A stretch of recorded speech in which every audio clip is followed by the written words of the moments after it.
আটা গুলে গোলা রুটি তৈরি হলো।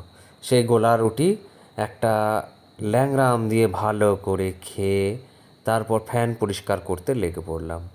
রোববার সকালবেলা, তাই কী করব ভাবছিলাম।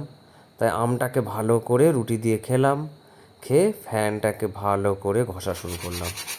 ব্লেডগুলো অ্যালুমিনিয়ামের এবং হাই স্পিড ফ্যানের ব্লেড বোধহয় তাড়াতাড়ি নষ্ট হয়, তাই চোখে দেখে কেমন কালো কালো মনে হচ্ছিল। পুরো গোল্ডেন ছিল যখন কিনেছিলাম, কিন্তু আবার গোল্ডেন রং ফিরিয়ে দিতে হবে, তাই ঘষাঘষি শুরু করে গোল্ডেন রঙের কৌটো খুলে নিলাম, তাতে একটু তারপিন তেল দিয়ে দিলাম।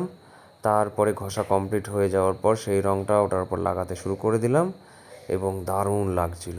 রং করার পর সত্যিই ভালো লাগছিল, ফ্যানে লাগানোর পর তো আরও ভালো লাগছিল।